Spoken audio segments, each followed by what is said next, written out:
ಕಳೆದ ವಿಡಿಯೋದಲ್ಲಿ ಫ್ರಂಟು ಮತ್ತು ಬ್ಯಾಕನ್ನು ಕಟ್ಟಿಂಗ್ ಮಾಡೋದು ತಿಳಿಸಿದ್ದೆ, ಮಾರ್ಕು ಮತ್ತು ಕಟ್ಟಿಂಗನ್ನು. ಇವಾಗ ಸ್ಲೀವ್ಸು ಕಟ್ಟಿಂಗು ಮತ್ತು ಮಾರ್ಕನ್ನು ತಿಳಿಸ್ತಾ ಇದ್ದೀನಿ. ಅವರಿಗೆ ರೆಡಿ ಬಂದು 8.5 ಇಂಚ್ ಬೇಕು. ಎಕ್ಸ್ಟ್ರಾ 1 ಇಂಚನ್ನ ತೊಗೊಳ್ತಾ ಇದ್ದೀನಿ. 9.5 ತೊಗೊಂಡು 9.5ಗೆ ಒಂದು ಮಾರ್ಕನ್ನು ಮಾಡಿ ಸ್ಕೇಲಲ್ಲಿ ಮಾರ್ಕನ್ನು ಮಾಡ್ಕೊತಾ ಇದ್ದೀನಿ. ಆನಂತರ ಇಲ್ಲಿ ಕೆಳಗಡೆ ರೌಂಡಿಂಗ್ ಅವ್ರಿಗೆ 5 ಇಂಚ್ ಬೇಕು. 2 ಇಂಚು ಎಕ್ಸ್ಟ್ರಾ ತೊಗೊಳ್ಬೇಕು. ರೆಡಿ 5 ಇಂಚ್ ಬೇಕು. ಇಲ್ಲಿಂದ ಎಕ್ಸ್ಟ್ರಾ 2 ಇಂಚು ಸ್ಟಿಚಿಂಗಿಗೆ ಬೇಕಾಗುತ್ತೆ.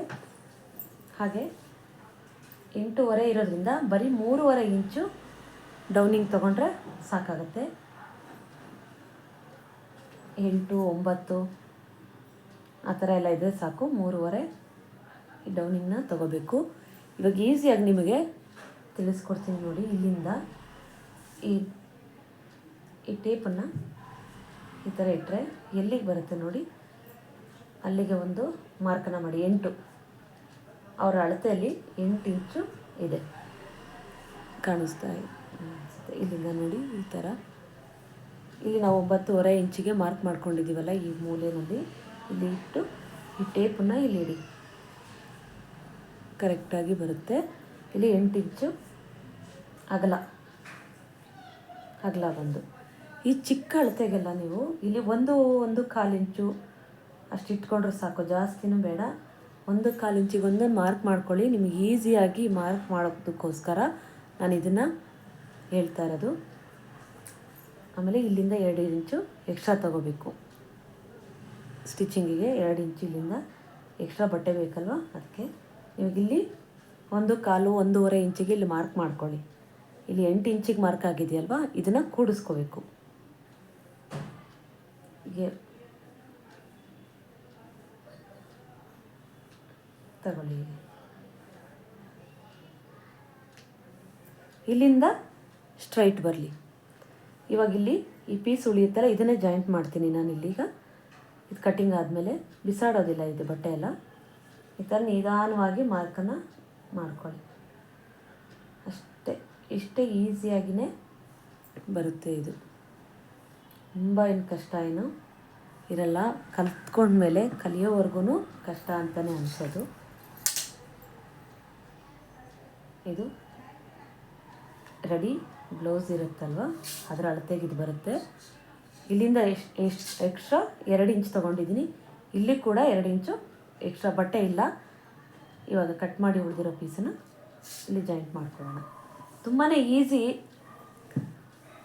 ನಾವು ಕಲಿಯೋವರೆಗೂ ಹಾಗೆ ಅನಿಸೋದು, ಕಲಿತ ಮೇಲೆ ಎಲ್ಲ ಈಸಿ ಆಗುತ್ತೆ. ಕಲಿಯೋವರೆಗೂ ಕಷ್ಟ ಅನಿಸುತ್ತೆ.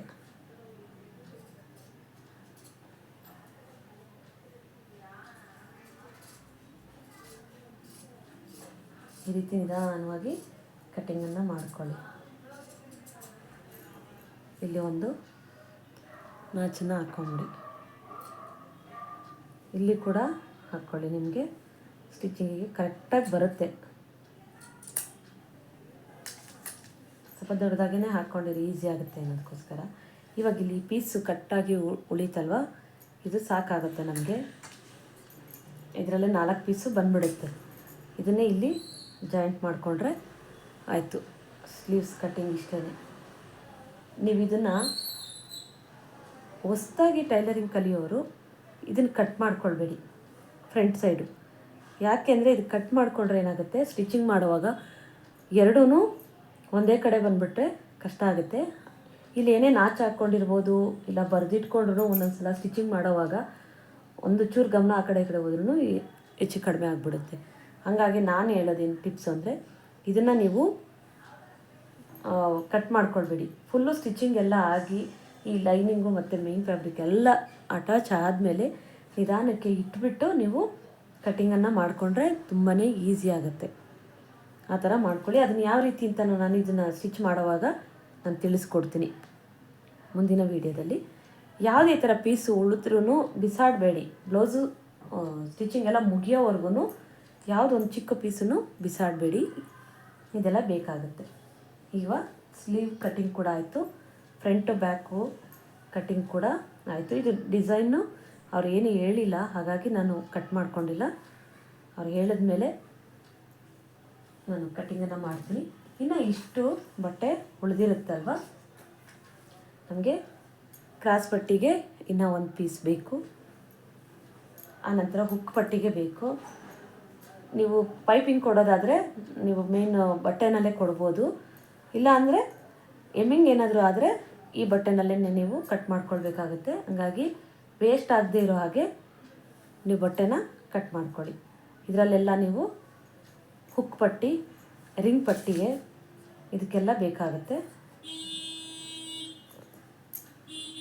ಅದನ್ನೆಲ್ಲ ಯಾವುದೂ ಒಂದು ಪೀಸನ್ನು ಬಿಡದೇ ಇರೋ ಹಾಗೆ ಕಟ್ಟಿಂಗನ್ನು ಮಾಡಿ ಇಟ್ಕೊಳ್ಳಿ. ಇದರಲ್ಲಿ ತುಂಬ ಡೌಟ್ಸ್ ಬಂದಿರುತ್ತೆ ಅಂತ ಅಂದ್ಕೊಳ್ತೀನಿ. ನಿಮ್ಗೆ ಏನೇ ಡೌಟ್ಸ್ ಬಂದ್ರೂ ಕಮೆಂಟ್ ಮಾಡಿ, ಖಂಡಿತವಾಗ್ಲೂ ತಿಳಿಸ್ತೀನಿ. ನಾನು ಫುಲ್ಲು ಲೆಂತಿ ವೀಡಿಯೋದಲ್ಲಿ ನಾನು ಮಾತಾಡಿ ಅಭ್ಯಾಸ ಇಲ್ಲ. ಚಿಕ್ಕ ಚಿಕ್ಕ ವೀಡಿಯೋ ಆದರೆ ನಾನು ಅದರಲ್ಲಿ ಹೇಳ್ತೀನಿ. ನಂಗೆ ಲೆಂತಿ ವೀಡಿಯೋದಲ್ಲಿ ನನಗೆ ಭಯ ಆಗ್ತಾ ಇರುತ್ತೆ, ಎಲ್ಲಿ ತಪ್ಪು ಮಾತಾಡಿದ್ನಾ ಏನೋ ಅಂತ.